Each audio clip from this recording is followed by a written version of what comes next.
with, I wanted to read something that I found. So we remember last week, all of the little discussion we had amongst each other about things we're good at, things that we struggle with. We were talking about talents and abilities, what have you. We all remember that discussion? Okay. Everybody get a chance to print out the little list? Okay. Any errors on the list? Did I miss something? That's so incorrect. Okay. All right.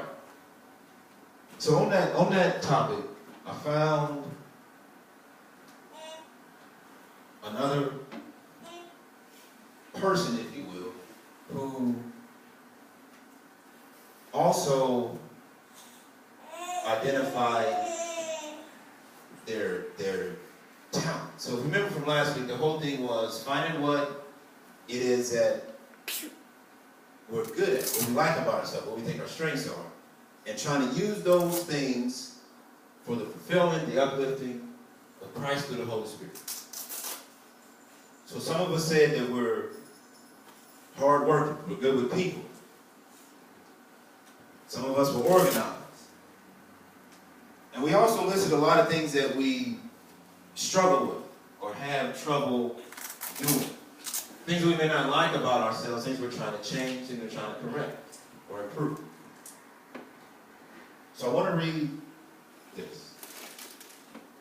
So this is a person sharing what their talent is, if you will. So it says, this lady says, mine are compassion and serving. It says, but for years, I would sign up for ministries that required administrative and organizational gifts. Then I'd cry every night because I hated what I was doing and was making mistakes because I'm not organized or administrative. I found a small soup kitchen nearby and I started serving. Not organizing or heading up or arranging anything, just plain old serving. And I loved every second of it. If I was in charge, I'd hate it. I also think that people feel if they aren't in charge, they aren't really doing something big for the kingdom. Once I got over the whole being in charge idea, I was able to do what God really called me to do. Hers were compassion and serving. And if you remember, as we ended last week, we talked about not focusing on that huge thing that we always look for, that we always see some receiving gratification by because they're doing something that's just so big, everybody can see them. It's this grand thing that they win all these awards for. So this was the difference. And that's what she said. Hers was compassion and serving. And she knew it, whether she knew it about herself or somebody told her, or she went to school for compassion on what she may have done. But through her life, she found out that that's what her gifts, her talent was, and she was using it for Christ. But at the same time, she didn't know to start. Just like we may not know what we like to do, what we're good at, how we can benefit Christ through that. But through working, through trying, through prayer, through thinking about things that we desire, we can find out what that is. And he just wants us to use it. Only reason we're put here is to serve him. Amen. So I thought that was interesting to share as we continue to look at our own strengths and talents. We don't always have to be in charge. We don't have to be in front of people. A lot of times the ones in the front are the ones that's hiding a lot of stuff. So just keep that in mind. Okay, so this morning, the message is looking beyond. Looking beyond. So we can see a few. I kind of like the one in the lower right says, circle your sins. Pick one. Some of us could probably pick all of them.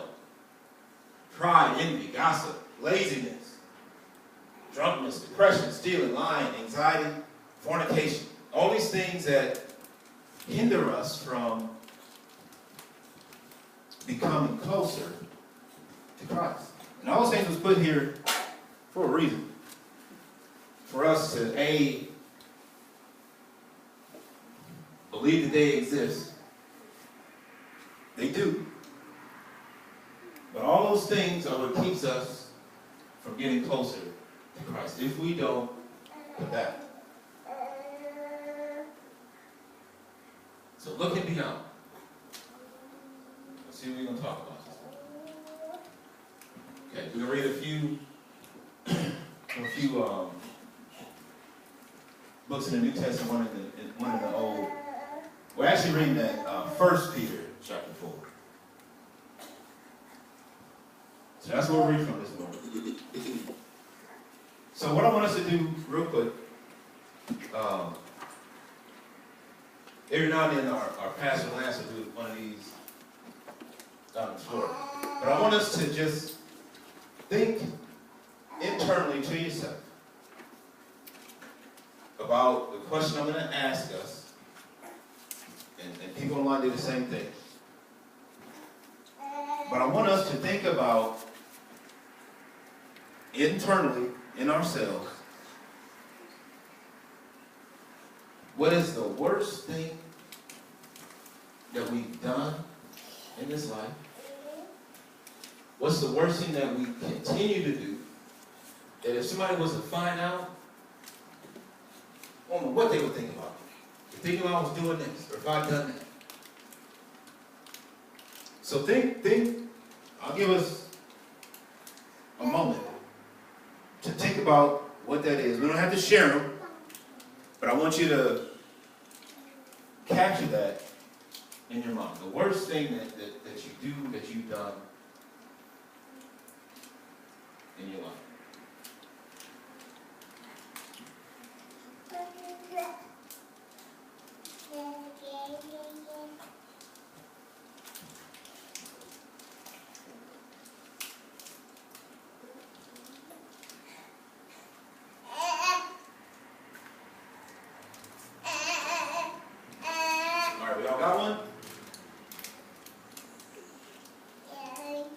Show of hands. Okay. We got more than one. Okay. Okay. All right. What did you say? Okay. All right. All right. So we all got one.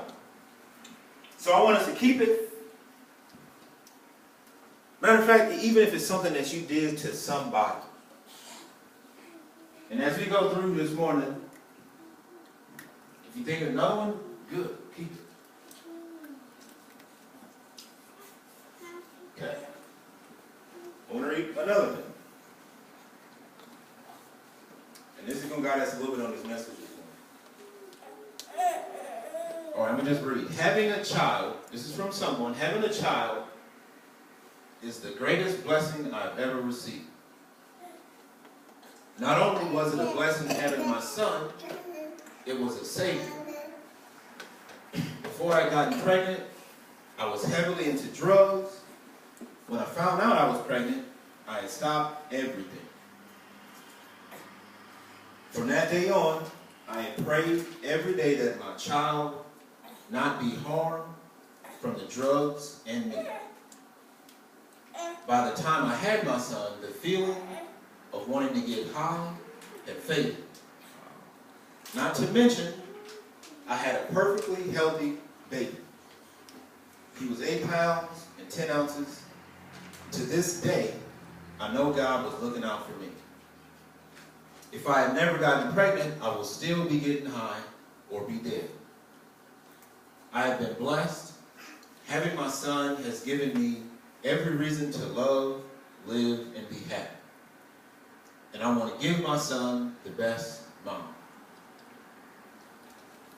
Okay. So hearing that,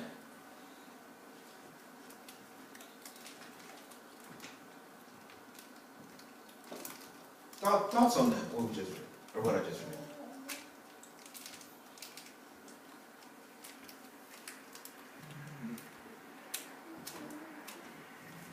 It's relatable for me. It's relatable. I don't know the details, but Okay. It's relatable. It's interesting when something's relatable. For me, it breaks me down. When I can relate to a situation that someone speaks on, that I've had a similar experience to, it breaks me down. I try to hide the tears, but sometimes it's hard.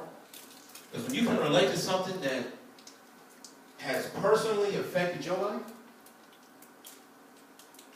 and you can tell the story, it's going to touch you. Okay. What else? What else? Anything else? Okay. Looking beyond the message. Okay, so let's read Proverbs chapter 10. And I'll read this. Here we go, verse.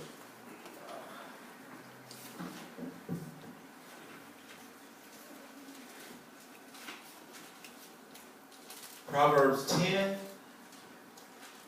chapter 10, verse 12. I want somebody to read it for me.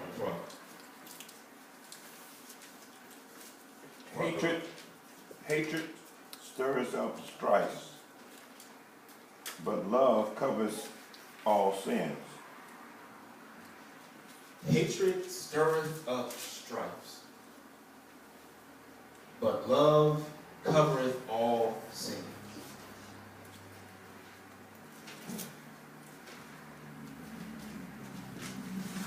We done had, I'll speak for myself, hate in my heart before.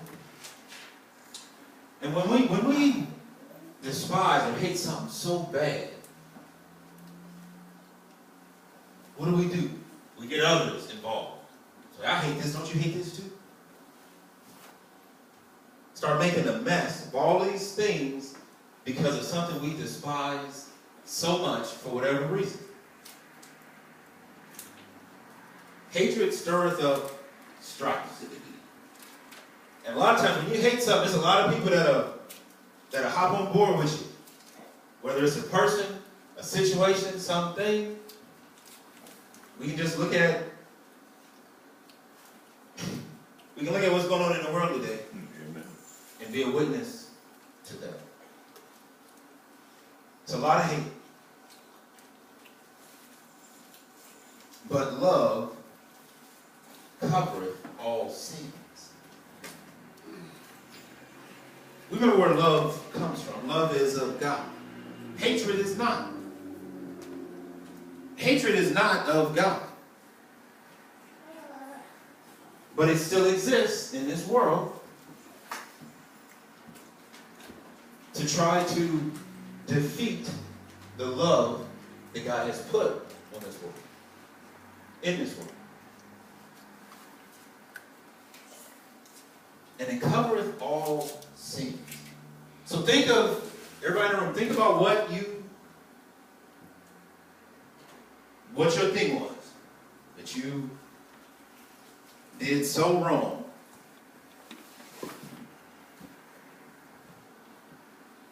Know that love can cover that up. Now what does that mean? Well, but that was so bad, the thing that I did. Love can just cover it up. Love can and will make us change. Change the things we're doing, change the ways we think, change the way that we behave, changes that hatred into love. All these things. Okay. First Peter chapter 4.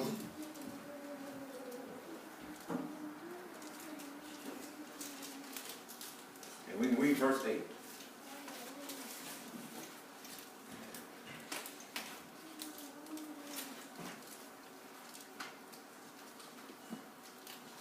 Now read. It says, and above all things, have fervent charity among yourselves. For charity shall cover the multitude of sins. Now what's charity? Charity is love.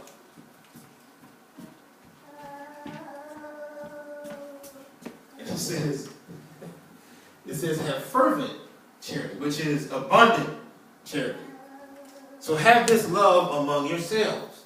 Don't let anger and hatred and all these things stop you from seeking Christ, from seeking the love that he has for us. No matter what we think we've done in this world is so bad, love covers up all those things. Now it doesn't say, yeah, and continue to sin because, you'll be fine.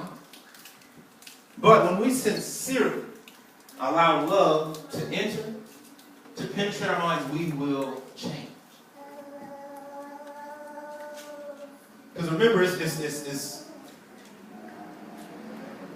only two spirits in this world, and one is stronger than the other. The one will try to defeat, but it can't. But it's strong. It disguises itself. And at times it seems mighty and powerful. That's the evil spirit. And as we talk every week, it cannot defeat the Holy Spirit. So have love. Now what is love? We talk about love. But what really is love? Well, love is what made this mother in that story decide to change her life because of the love she had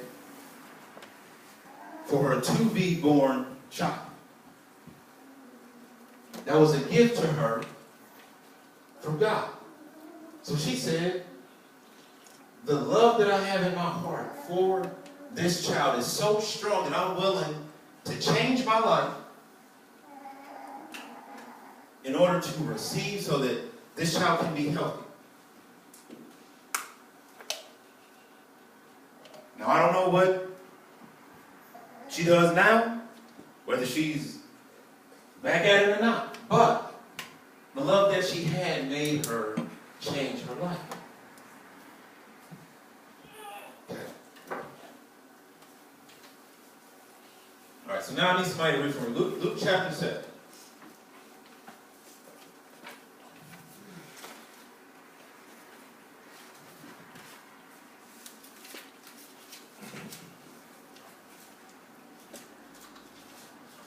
All right, we're going to start at verse 36. And one of the Pharisees desired him that he would eat with him. And he went into the Pharisee's house and sat down to meat. Continue.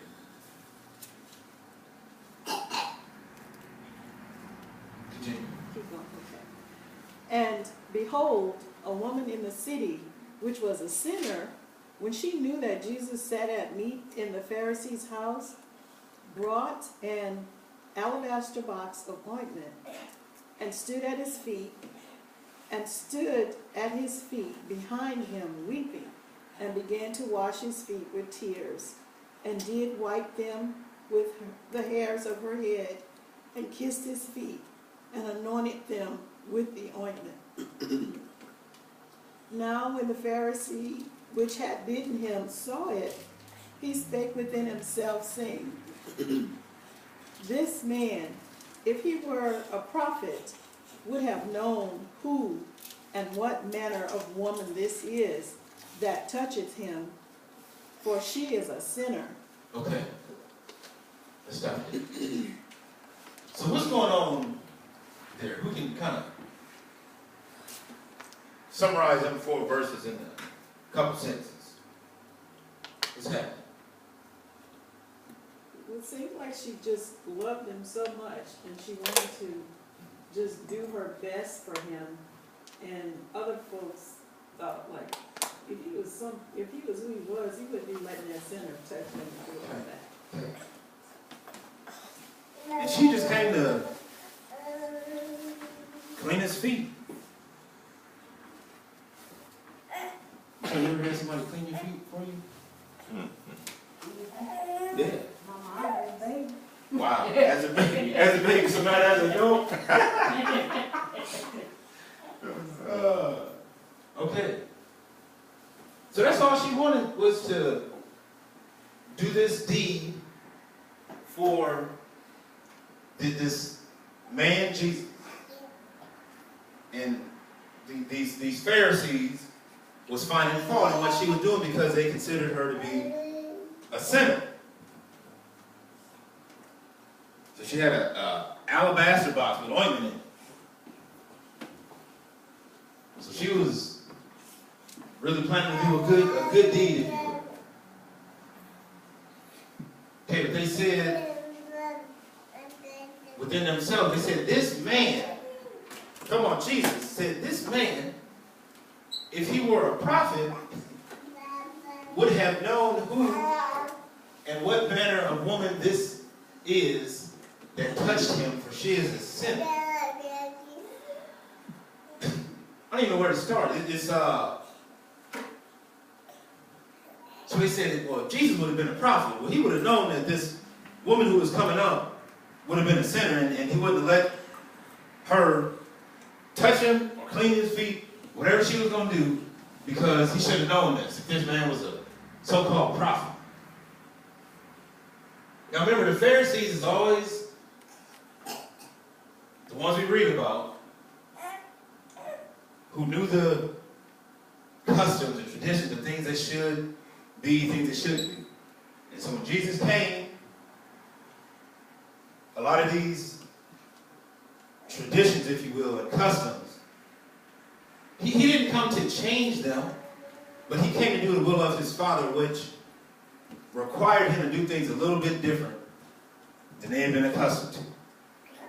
He had to treat people different. He had to tell people things that they didn't want to hear or weren't used to hearing.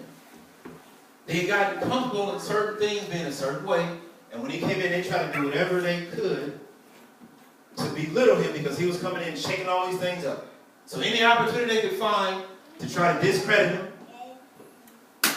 or tell him that he wasn't a prophet, they would try to take him. So that's what's going on to this point. So this woman was a sinner, and she's washing Jesus' feet, and according to the Pharisees, he should have known better because he's this prophet. You can't let a sinner work on your feet. Okay. And Jesus answering said unto him, Simon, I have somewhat to say unto thee. And he said, Master, say on. So now Jesus getting ready to get into one of his lessons. So this is Simon Peter he's getting ready to talk to. So somebody read 41 and 42. There was a certain creditor which had 2 debtors. The one owed 500 pence and the other 50. And when they had nothing to pay, he frankly forgave them both. Tell me, therefore, which of them will love him most? Okay.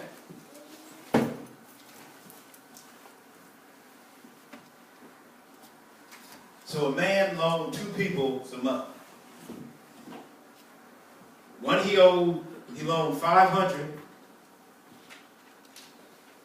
The other one he loaned how much? 50.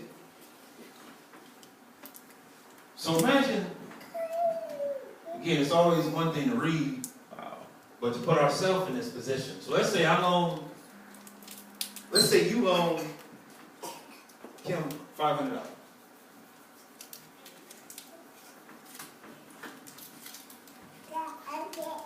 Let's say you loan Trevor 50. And they both said, you made these terms, you said, I want you to pay me back in 30 days, do what you want to do with it, but 30 days, pay me back. Kim comes up, sorry, I ain't able to pay that money that you loaned. 2 days later, Trevor did the same thing. Sorry. Thank you for the money, but I can't pay you. Came up on some hard time. What would you think? What would you say? That's $550. Imagine we got the same account too, so keep that in mind. You want me to say something? Mm-hmm. What would you think? Well, I know all that I love him, so it'd be kind of easy to forgive. All right, I can move on. Okay. She said it'd be kind of easy to forgive, but not forget. As she smiles. Okay. What about you, Miss Hunt? Okay, we can't even. All right, y'all here.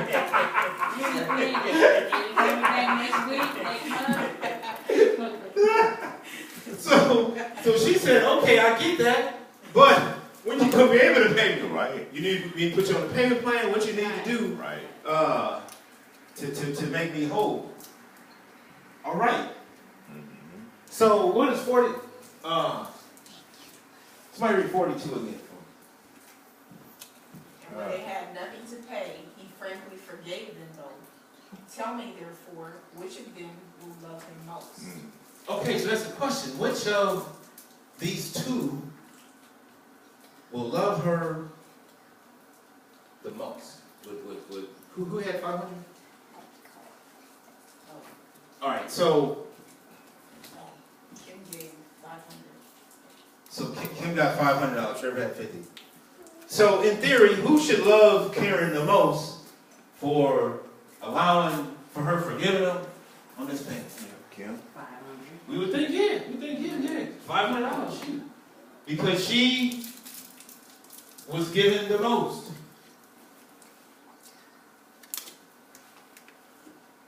So that was the question. I don't know what the answer is. But just saying, we would think that the one that owed the most would love Karen the most. Say, oh, I love you so much. Thank you for that. I love you times 10, whatever it's going to be. Okay, so here's what Simon said. He answered and said, I suppose that he, to whom he forgave most. Just like we said. And he said, thou hast rightly judged. So Jesus said, you correct in that. Simon.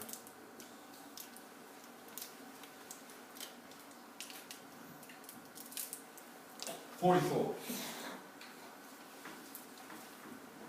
And he turned to the woman and said unto Simon, seest thou this woman? I entered into thine house. Thou gavest me no water for my feet, but she hath washed my feet with tears and wiped them with the hairs of her head. Thou gavest me no kiss, but this woman since the time I came and hath not ceased to kiss my feet. Okay, so we see what's going on here.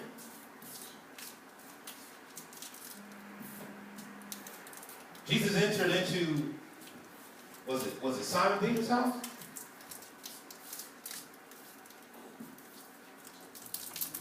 Is that where he went? The Pharisee's house.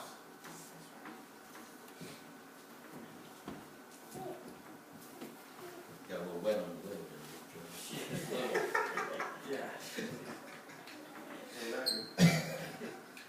Okay, so he went to the Pharisee's house. Okay, so 44 said, he turned to the woman and said unto Simon, seest thou this woman? I entered into thine house. Thou gave me no water for my feet, but she has washed my feet with tears and wiped them with the hairs of her head. Thou gavest me no kiss, but this woman, since the time I came in, has not ceased to kiss my feet. Did she feel that she owed something to Jesus? Is that why she was doing all this? What'd you say? That's all she can give. That's all she could give. That's all she could give.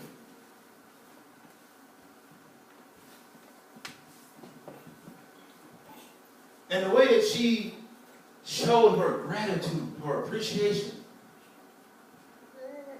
was giving all that she could give, all that she knew how, maybe in a good way, if you will, for her Lord and Savior.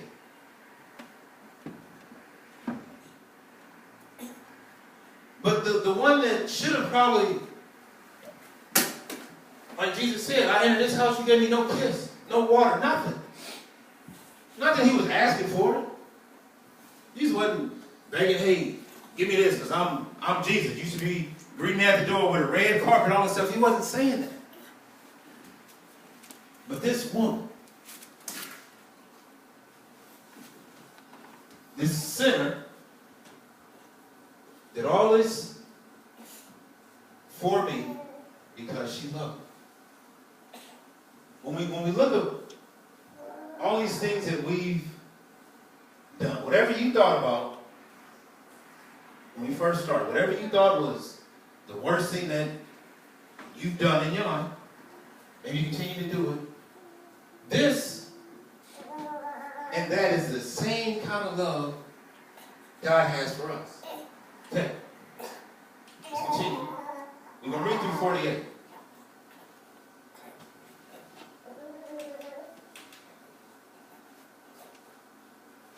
Okay, 45 says, thou gavest me no kiss, but this woman, since the time I came in, has not ceased to kiss my feet. Who in here would not cease to? Never mind. All right. Okay. My head with oil thou didst not anoint. So again, he's talking to Simon Peter. My head with oil thou didst not anoint. But this woman has anointed my feet with oil. So what's cleaner on your body, your head or your foot? Your head is clean. So what Jesus is saying is, you couldn't even put oil on my head, let alone my feet. But this woman did. The foot, the thing is, you've been walking around. Wherefore I say unto thee, her sins, which are many, are forgiven. For she loved much. But to whom little is forgiven, the same loveth little. So think back to when we read about the mother whose life changed because of the love that she had for her child. It's the same instance. So this woman was a prostitute. That was her sin. That these Pharisees said, well, if you're a prophet, you'd have known that. You got a prostitute cleaning your feet. Jesus. But her sins, which are many, are forgiven.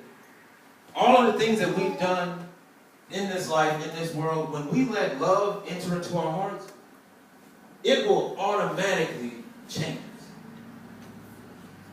It becomes of little effort. When we read about the woman who had a drug addiction before she got pregnant, the story didn't say that she struggled to get off. Maybe she did.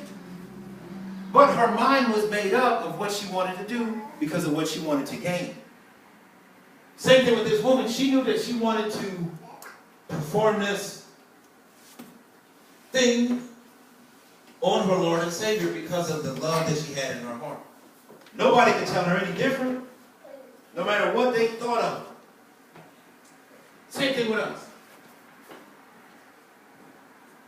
I've seen this happen with myself and with others, is when we put love in front, love makes things change in our life. And we can just watch it work. But the thing about it is sometimes if we don't recognize it, it takes somebody else to tell us, you remember what you used to do? Yeah, I remember that. You realize you don't do that no more. Yeah, well, what happened? I don't know. But through conversation, through experience, love is what does it. And Jesus said unto her, thy sins are forgiven. Now, it wasn't because Jesus said, oh, you clean my feet. Yeah, anybody clean my feet, your sins automatically forgiven. There was probably people lining up saying, Jesus, I'll wash your feet too. I'll do it. We can see that happening today. If all of a sudden somebody sees something done to someone, they say, oh, if I do that same thing, I get that same reward? No. If it's sincere, and it was her act, because as she said, that's what she knew. That's all she had.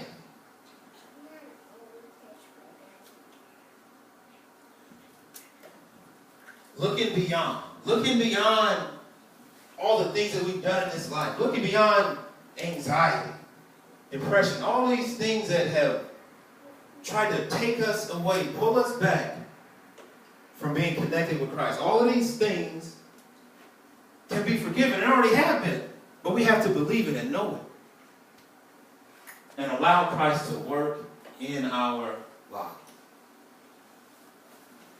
But it's hard. Yes, it's difficult. It's challenging. That's why we have love. 49 says, and they that sat at meat with him began to say within themselves, who is this that forgives sins also? Again, still questioning. Who is this? It's Jesus. And he said unto him, to the woman, thy faith has saved thee, go in peace.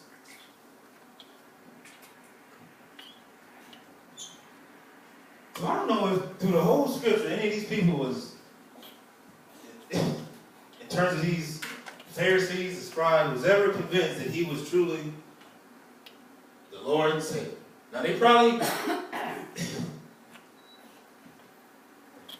I compare a lot of these things to the politics of today. Some things that appear to be so obvious, some of them refuse to acknowledge it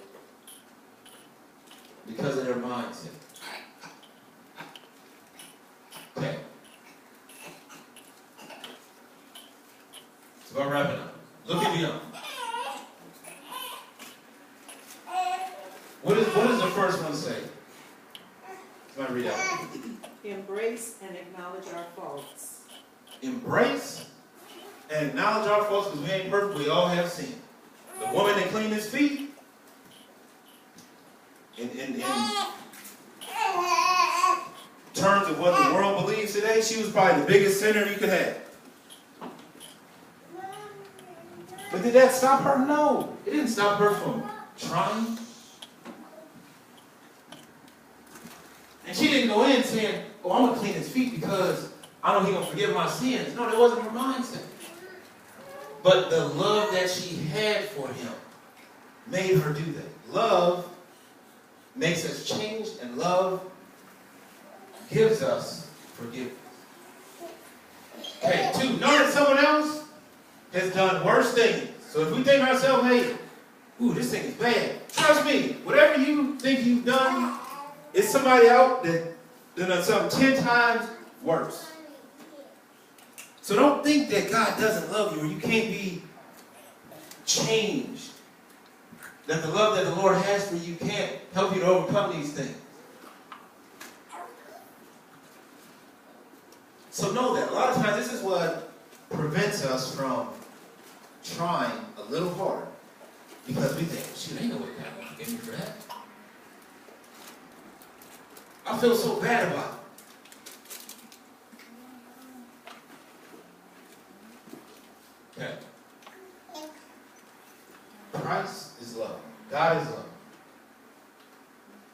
and he loves us. We're put in this world to serve him. And with this tool called love, we can overcome all of these challenges, all these situations.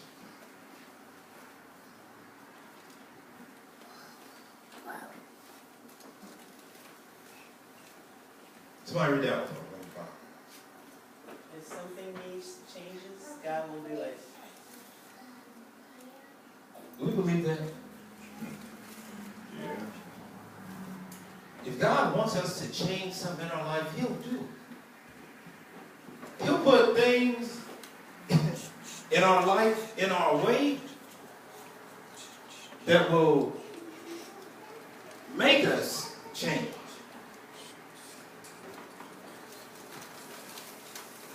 Believe it or not, he will. But he'll do it through love. Not through force, but through love. A lot of times the ones that we hold dearest to us, those that we naturally love, are the ones that he uses to make us change. True love can and will change us. Now, I didn't say false love or pretend love, but true love can and will change us. So anything that we desire in this world, through Christ, we can have with faith, belief, understanding. So what I want us to do is look beyond all these things that we've said hurt us, all the things that the world puts in place of goodness to try to bring us down. Look beyond all of those things to find love. That's our message for this morning. I want to end with a prayer today that we can